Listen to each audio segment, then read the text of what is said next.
Seth Rollins जो है WW में रिटर्न कर चुके हैं, लेकिन उनका जो भी रिटर्न था उसे ओवरशैडो कर दिया है अंकल हाउडी की स्टोरी लाइन ने। तो भाई अंकल हाउडी की स्टोरी लाइन के ऊपर तो बात करेंगे ही, उसके अलावा भाई सेथ रॉलिंस का फ्यूचर क्या होने वाला है, क्योंकि भाई मेरे दिमाग में कुछ डाउट्स आए हैं सेथ रॉलिंस के करियर के बारे में, उसके फ्यूचर के बारे में कि अब उनके लिए बचा क्या है आगे। मतलब कि कुछ सवाल आए मेरे दिमाग में सेथ रॉलिंस के लिए फ्यूचर में बचा क्या है डब्ल्यूडब्ल्यू में जो वो कर सकते हैं। तो वो मैं तुम्हें कुछ बताने का कोशिश करूंगा, उन सब के बारे में बात करेंगे इस वीडियो में। अपने ओपिनियंस जो है तुम कमेंट में बता देना वीडियो खत्म होने के बाद। और उससे पहले जो है हम नेटफ्लिक्स के बारे में बात कर लेते हैं। जो रॉ जो है वो नेटफ्लिक्स पर जाने वाली है 2025 में, उसके बारे में अभी तक मैंने कुछ भी बात नहीं की है भाई, तो इसलिए मैंने सोचा कि चलो कर लेते हैं। फिलहाल के टाइम पर ट्रिपल एच ने भी कुछ बोला है। ट्रिपल एच ने सिंपली ये कहा कि जब ये चीज़ होगी कि रॉ नेटफ्लिक्स पर चली जाएगी और डब्ल्यूडब्ल्यू जो है वो पूरी तरीके से नेटफ्लिक्स पर ही चला जाएगा एक दिन, तो ये उन्होंने कहा कि 100% जो है डब्ल्यूडब्ल्यू नेटफ्लिक्स पर चला जाएगा, यानी कि रॉ तो जाएगी, उसके बाद हो सकता है कि बाकी के जितने शोज है वो भी नेटफ्लिक्स पर चले जाएं इन फ्यूचर कभी अगर डील सही से चलती है। लेकिन फिलहाल रॉ की बात करते हैं। फिलहाल तो ये यूएसए वगैरह के लिए, इंडिया के लिए ज़्यादा अभी तक नहीं है, क्योंकि उनका सोनी के साथ कॉन्टैक्ट चल रहा है। सोनी के साथ जब डील खत्म होगी तब उसके बाद वो डील खत्म होने के बाद जो है मंडे नाइट रॉ इंडिया में भी जो है नेटफ्लिक्स के ऊपर ही हमें देखने को मिलेगी।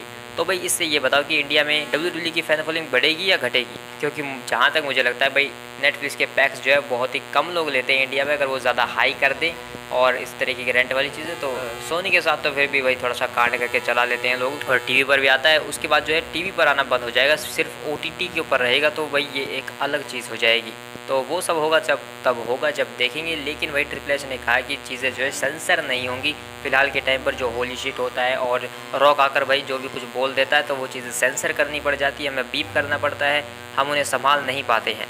तो इसलिए भाई जब नेटफ्लिक्स पर जाएगा तो ये सब नहीं होगा। भाई क्या बताइए ट्रिपल एच ने, ये सब हम जानते हैं भाई नेटफ्लिक्स पर तुम जा ही इसलिए रहे हो ताकि तुम ये सब चीज़ें दिखा सको, आर रेटेड चीज़ें 18+ भाई, यानी कि भाई जो है एटीट्यूड एरा वापस आ सके। इसीलिए तो डब्ल्यूडब्ल्यू जो है वो नेटफ्लिक्स के ऊपर जा रही है मंडे नाइट रॉ को लेकर। तो ये चीज़ तो भाई हमें ऑलरेडी पता है, ट्रिपल एच ने ऐसा कुछ खास नहीं बताया। भाई मैं ट्रिपल एच से जानना चाहता हूँ कि जब ये चीज़ें होंगी नेटफ्लिक्स पर जाएगा तो हमें लाइव देखने को मिलेगा या नहीं, क्योंकि ऐसा काफ़ी हद तक पॉसिबल है कि फिर नेटफ्लिक्स जो है सब कुछ रिकॉर्डेड करके टेप्ड करके हमें दिखाएगी अपने हिसाब से, अपने कैमरा एंगल से, अपनी चीज़ों से। और ये भी पॉसिबल है कि नेटफ्लिक्स के लिए एक चैंपियनशिप भी आ जाए, जिसका चैंपियन अगर मैं देखूँ तो शायद ड्रू मैकिंटायर हो सकते हैं, क्योंकि भाई लगता नहीं कि वो फ्यूचर में कभी वर्ल्ड चैंपियन या अनडिस्प्यूटेड डब्ल्यूडब्ल्यू चैंपियन बन सकते हैं, क्योंकि अभी फिलहाल के लिए चीज़ें बहुत फंसी हुई हैं और उनकी जो स्टोरी है वो काफ़ी अलग चल रही है। तो जब तक नेटफ्लिक्स पर डब्ल्यूडब्ल्यू जाएगी तो वहाँ तक तो वही ड्रू मैकिंटायर सीएम पंक से ही भिड़ते रहेंगे तब तक। तो इसीलिए भाई हु नोज अगर नेटफ्लिक्स की चैंपियनशिप आती है तो Drew McIntyre first Netflix Monday night raw के चैंपियन हो। और भाई वो कोई आम चैंपियनशिप नहीं होगी, कोई मिड कार्ड नहीं, बल्कि वो एक मेन टाइटल होगा डब्ल्यूडब्ल्यूई के लिए, क्योंकि वो ऑब्वियसली भाई उसी ब्रांड उस चीज़ की है जहाँ पर वो लोग डब्ल्यूडब्ल्यू को दिखा रहे हैं, तो उसे बड़ा दिखाएंगे वर्ल्ड चैंपियनशिप के तौर के ऊपर। तो हो सकता है भाई ये काफ़ी सारी चीज़ें हैं जो नेटफ्लिक्स पर हमें देखने को मिल सकती है, और मैं इन सब की क्लियरिटी चाहता हूँ कि हमें डब्ल्यूडब्ल्यू जो है वो टेप्ड होकर देखने को मिलेगा या फिर लाइव देखने को मिलेगा, या फिर उसके बाद हमें सीजन वाइज जो मतलब सीजन वाइज अभी भी होते हैं, हम उन्हें एरा के नाम से जानते हैं, वहाँ पर सीजन और एपिसोड्स ना हो जाए भाई। तो ये कुछ डाउट्स हैं जो हमें क्लियर करने चाहिए भाई ट्रिपल एच क्या कर रहे हैं भाई, ऐसी बातें मैं ट्रिपल एच से जानना चाहता हूँ भाई। लेकिन भाई जैसे जैसे डेट्स करीब आएंगी तो हमें ऑलरेडी इन सब चीज़ों का पता चलता रहेगा, और जब नेटफ्लिक्स पर जाएगा रॉ उसके बाद तो हमें पता चल ही जाएगा कि क्या चल रहा है, क्या हो रहा है। तो इसके बाद भाई चलते हैं अंकल हाउडी के ऊपर। तो अंकल हाउडी का क्या चल रहा है भाई, अंकल हाउडी भाई अनप्रेडिक्टेबल चीज़ है भाई, उनकी स्टोरी में क्या होगा। क्यों भाई, क्योंकि अभी तक कभी किसी ने ऐसा कुछ देखा ही नहीं है। जब तुम रेसलिंग मैचेस की बात करते हो, चैंपियनशिप्स की बात करते हो, जो डब्ल्यूडब्ल्यू में होता है वो ऑलरेडी हम पहले चीज़ें देख चुके हैं, तो उनके हिसाब से हम जो है प्रेडिक्ट कर लेते हैं कि रॉयल रंबल विनर कौन होगा, money in the bank winner कौन होगा, या फिर king of the ring winner कौन होगा, नया चैंपियन कौन बन सकता है। तो ऐसी चीज़ें प्रेडिक्ट करना आसान होता है। लेकिन जब बात आती है अंकल हाउडी की स्टोरी लाइन की, ऐसी हॉरर की चीज़ें वो डब्ल्यूडब्ल्यू में पहले जो है हमें देखने को नहीं मिली है इस तरीके से, जिस तरीके से अंकल हाउडी प्रेजेंट कर रहे हैं फिलहाल ब्रे वाइट को ट्रिब्यूट देते हुए। तो ये एक अलग चीज़ें हैं जिनको प्रेडिक्ट करना बहुत मुश्किल है भाई। तो जितना मुझे समझ में आया तो भाई फिलहाल के टाइम पर शायद ऐसा हमें दिखाया जा रहा है कि बू डैलिस के ऊपर कंट्रोल कर लिया है अंकल हाउडी की एक स्पिरिट ने, यानी कि एक ऐसी आत्मा ने, मतलब कि भाई ऐसी सुपरनेचुरल पावर ने भाई उन्हें मैनिपुलेट किया है बू डैलिस को, ताकि वो जो है चीज़ों को सही कर सके और वो अपने हिसाब से बू डैलिस को चला सके। यानी कि भाई बू डैलिस का पूरा जो है हृदय परिवर्तन, मानसिक परिवर्तन सब कुछ कर दिया है अंकल हाउडी की नाम की एक बला ने भाई, अंकल हाउडी नाम की एक सुपर नेचुरल पावर ने। तो इसीलिए भाई हमें जो है वो अंकल हाउडी और बू डेलिस जो है दोनों आमने सामने देखने को मिले थे पिछली मंडे नाइट रॉ के ऊपर। और लोगों को लगा कि भाई ये हमें उल्लू बनानी सोच रहे हैं, लेकिन उल्लू नहीं था वो। एक्चुअल में भाई बू डेलिस के दिमाग में क्या चल रहा था वो चीज़ें हमें दिखाने की कोशिश की गई थी भाई। हॉरर मूवीज़ में ऐसा ही होता है और WWE भी जो है वो उसी तरीके से हमें प्रेजेंट कर रही है उन चीज़ों को। और बू डेलिस का भाई जो अब जितना मुझे समझ में आ रहा है कि क्या चल रहा है, तो शायद ऐसा होने वाला है कि जैसे ब्रे वाइट आते थे भाई, वो अपना फायरफ्लाई फन हाउस भी लेकर आते थे और फिर ब्रे वाइट के तौर पर भी हमें देखने को मिलते थे WWE की टेलीविजन पर। उसके बाद जब उन्हें फील्ड बनना होता था तो फिर वो फील्ड बनकर भी आते थे। तो शायद बू डेलिस भी ऐसा ही कुछ करने वाले हैं कि वो बू डेलिस बनकर भी आएंगे हमारे सामने, जब उन्हें अपने प्रोमो कट करने होंगे, कुछ अलग तरीके का दिखाना होगा। और जब उन्हें ज़रूरत होगी सुपर नेचुरल ताकतों की तो वो अंकल हाउडी बनकर आएंगी। और इस तरीके से हमें दोनों जो है बंदे स्क्रीन के ऊपर देखने को मिलेंगे, बू डेलिस और अंकल हाउडी। लेकिन दोनों एक साथ या आमने सामने वो तो हमें सिर्फ स्क्रीन के ऊपर ही देखने को मिलेंगे। इन रिंग में तो आमने सामने भाई करना नामुमकिन है। हो सकता है कि अंकल हाउडी कोई और प्ले करे तो फिर पॉसिबल है मे बी, बू डेलिस का कोई बॉडी डबल मे बी। और जो बाकी के जितने भी कैरेक्टर्स हैं भाई उनके साथ भी ऐसी चीज़ें की जा सकती हैं। तो देखेंगे भाई क्या चलता है। अनप्रिडिक्टेबल चीज़ें हैं, चैट केबल के साथ मामला चल रहा है, लेकिन मैं इसे और बड़े लेवल पर देखना चाहूँगा। जो स्टार्टिंग में दिखाया था कि भाई पूरे WWE पर ही वो कब्जा करने वाले हैं, तो उसी तरीके से शायद इस स्टोरी को प्रोग्रेस करना चाहिए। और इन फ्यूचर हमें blood line versus uncle howdy की, ब्लड लाइन वर्सेज वाइट 6 के जो 6 मेंबर्स हैं भाई उनके मैच को भी टीज़ किया है ट्रिपल एच ने कि जब ये होगा तो लोगों को और मज़ा आएगा। और ऊपर से भाई जो पिछली मंडे नाइट रॉ थी वहाँ पर क्योंकि वाइट 6 ऑफ 6 है, यानी कि 6 बंदे होने चाहिए, लेकिन उसमें तो भाई 5 ही हैं, तो छठा बंदा भाई उन्होंने ऑलरेडी टीज़ कर दिया। चैट केबल वहाँ पर जब छुपके से जा रहे थे तो ट्रक के ऊपर एलेक्सा ब्लिस का फ़ोटो था, और वो भी कोई नॉर्मल फ़ोटो नहीं भाई, वही सेम जिसमें भाई वो ब्रे वाइट के कंट्रोल में थी वो वाला फ़ोटो। और वो उनके पास जो गुड़िया रहती थी शायद उसका कैरेक्टर वो अपने अंदर लेकर आने वाली है एलेक्सा ब्लिस। अब तुम कहोगे कि भाई ट्रक पर ही तो छपा था, तो भाई ट्रक पर तो जब रॉक घोड़ी को पीट रहा था वहाँ पर जॉन सीना और स्टोन कोल्ड भी था, और उन सबको पता है कि भाई अंडरटेकर नहीं स्टोन कोल्ड आने वाले, लेकिन फिर अंडरटेकर आए रेसलमेनिया में। तो भाई ये एक पूरा का पूरा टीज़ है कि एलेक्सा ब्लिस बहुत जल्द रिटर्न करने वाली है और वो भी अंकल हाउडी को ज्वाइन करेंगी इसी स्टोरी में। और प्रेडिक्ट करना बहुत मुश्किल है कि क्या होने वाला है, तो देखते हैं, एंजॉय करते हैं। और भाई ये पूरी जो स्टोरी लाइन है वो ब्रे वाइट को डेडिकेट है, तो उनको भाई बहुत अच्छा ट्रिब्यूट मिल रहा है। इस तरीके से इसको जो है पूरी तरीके से एंजॉय करते हैं और चीज़ों के बारे में बातें करते रहेंगे कि आगे क्या होगा, कब होगा। तो अब थोड़ा आगे चलते हैं, तो सेथ रॉलिंस के फ्यूचर के ऊपर बात कर लेते हैं, जिसके लिए वीडियो बनाई है भाई। तो सेथ रॉलिंस का फ्यूचर भाई मतलब कि भाई सेथ रॉलिंस को तुम देखो, उनका करियर देखो, उन्होंने